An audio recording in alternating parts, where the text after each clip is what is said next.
दोस्तों, समान नागरिक संहिता यानी कि यूनिफॉर्म सिविल कोड जब से हमारे देश के प्रधानमंत्री नरेंद्र मोदी जी ने इस पर बात की है, बस तभी से पूरे देश भर में एक घमासान सा मचा हुआ है। लोग अपने अलग अलग पॉइंट ऑफ व्यू इस टॉपिक पर दिए जा रहे हैं। यूसीसी के पहले देश नहीं चलता था क्या? यूसीसी के पहले देश नहीं चलता था, उसके पहले कोई कानून नहीं था हमारे यहाँ हैं? उसके पहले भी तो हम लोग चल ही रहे हैं ना। यूसीसी की क्या जरूरत है उसकी? सोचते हैं कि यूसीसी से मुराद यही है ना कि ये किसी तरह से मुसलमानों के हकूक पर हमला है। यूसीसी मतलब ये है कि जो हम चाहें वही होगा। कल को हमको दफनाना होगा तो हमारी कब्रों को भी कहेंगे कि नहीं हम जलाए जाते तो अभी जलाए जाएंगे। और मजे की बात तो ये है कि आधों को तो पता ही नहीं भैया कि यूसीसी है क्या, लेकिन फिर भी वो अपने पॉइंट ऑफ व्यू को देने से पीछे नहीं हट रहे हैं। हमला हो जाए तो कुछ हमारे ऊपर है, अपने हैं कानून है, हम अपना फॉलो करते हैं। उससे आपका कानून अगर उसमें हमारा कोई हस्तक्षेप नहीं होना चाहिए सरकार का, और सरकार से भी हमें भी हस्तक्षेप कोई नहीं है। भाई जब धर्म के आधार पर भेदभाव नहीं होना चाहिए तो सबके लिए एक कानून भी क्यों ना होना चाहिए? कोई दिक्कत नहीं होना चाहिए। तो फिर इस बिल का विरोध क्यों? ये तो बिल धर्म के आधार पर तो हो नहीं रहा है। कहा कि धार्मिक भेदभाव हटाने की बात कही जा रही है। इससे सबसे ज्यादा नुकसान उन लोगों को होगा, हम लोगों को नहीं होगा। हाँ, हम लोग तो 20% 30% है ना, उधर तो 80% है। ये ला ही क्यों जा रहा है? अब सवाल ये उठता है कि आखिर यूसीसी में ऐसी कौन सी खास बात है जिसकी वजह से पूरे भारत देश में एक बहस छिड़ी हुई है। आखिर यूसीसी है क्या, इसको लागू भी करना चाहिए या फिर नहीं? भारत में ऐसा कौन सा राज्य है जहां पर एक कानून पहले से ही लागू है, और तो और विश्व में ऐसे कौन कौन से देश हैं जहां पर एक कानून पहले से ही लागू है? ऐसे तमाम सवाल जनता पूछ रही है। नमस्कार दोस्तों, मैं हूं आपका होस्ट और दोस्त राहुल शर्मा। स्वागत है आपका अपने YouTube चैनल सॉलिड बातें पर, जहां जवाब जनता देगी और सवाल आप पूछेंगे।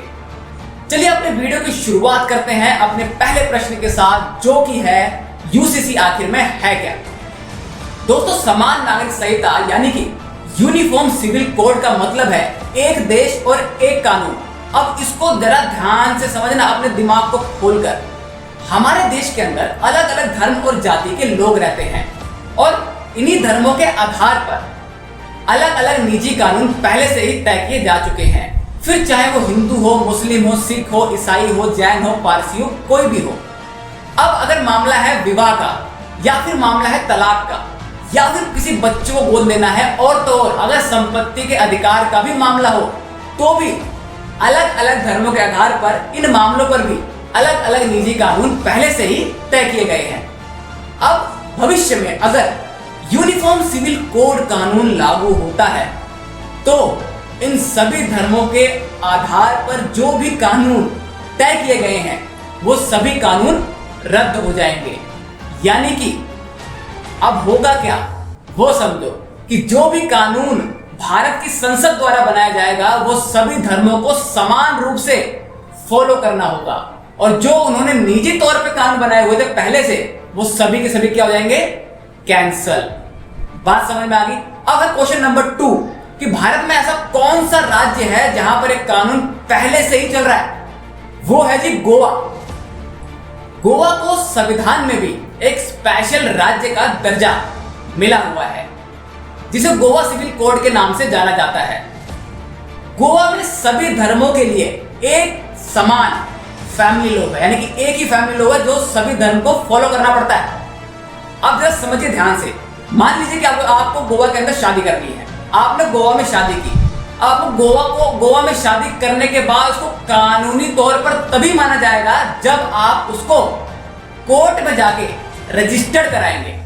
और मान लीजिए आपको शादी के बाद तलाक लेना है, वैसे हमारा ऐसा कोई मानना नहीं है आपका तलाक ना हो, बिल्कुल भी, लेकिन मान लीजिए कि आपको तलाक लेना है, तो आपको तलाक भी कोर्ट के थ्रू ही जाके लेना होगा। वहां पर 3 तलाक का मामला नहीं चलता कि भैया आपने बोला तलाक तलाक तलाक तो भैया तलाक, ऐसा तो बिल्कुल भी नहीं है। शादी होने के बाद संपत्ति के अधिकार में पति पत्नी दोनों का बराबर यानी कि समान रूप से अधिकार होता है, और तो और पेरेंट्स को अपने बच्चों को कम से कम आधी संपत्ति का मालिक बनाना होता है, जिसमें बेटियां भी शामिल हैं। बेटे को नोट नहीं करने का, समझेगा?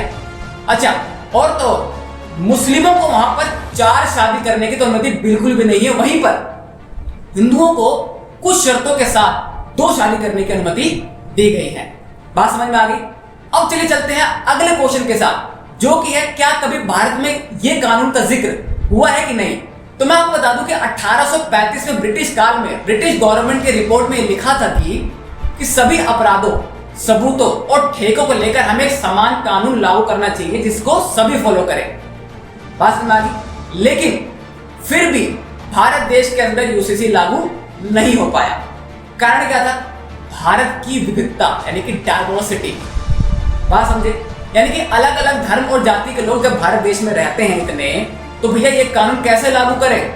और तो अगर हम जनसंख्या के आधार पर देखें तो हिंदुओं की जनसंख्या ज्यादा है, लेकिन उनके अंदर भी अगर हम देखें तो वो भी अलग अलग रीति रिवाजों को फॉलो करते हैं। यहाँ पर तो एक ही फैमिली के लोग कई बार अलग अलग रीति रिवाजों को फॉलो करते हैं, तो ऐसे में इस कानून को कैसे लागू करें? सवाल ये था। बात आई होप आपको समझ में आ गई होगी। अब मेरा सवाल आप लोगों से है कि क्या यूसीसी को लागू किया जाना चाहिए या फिर नहीं? इसका जवाब आपको कमेंट बॉक्स में देना और कमेंट बॉक्स को भर देना है, ताकि मेजोरिटी निकाल के बता सके कि भैया पिछली वीडियो में कौन मेजोरिटी से जीता था। अच्छा, दूसरा सवाल यह है कि भारत के अलावा ऐसे कौन कौन से विश्व में देश है जहां पर यूसीसी पहले से ही लागू है? ठीक है, वैसे तो इसका आंसर हम कमेंट में दे देंगे, लेकिन पहले इसका आंसर आपको देना है। आपकी जीके टेस्ट करनी चाहिए, है ना? तो अगर आपको पता है कि यूसीसी ऐसे कौन कौन से देशों में पहले से ही लागू है, तो हमें कमेंट में जरूर बताइएगा। और क्या इसको लागू किया जाना चाहिए भारत में या फिर नहीं, ये भी हमें कमेंट के माध्यम में जरूर बताइएगा। मिलते हैं आपसे ऐसे एक और अगले सवाल के साथ नेक्स्ट वीडियो में। तब तक के लिए वीडियो को लाइक कीजिए, चैनल को सब्सक्राइब कीजिए, कमेंट तो बहुत जरूरी है और शेयर करना मत भूलिएगा। मिलते हैं आपसे नेक्स्ट वीडियो में, तब तक के लिए जय हिंद, जय भारत।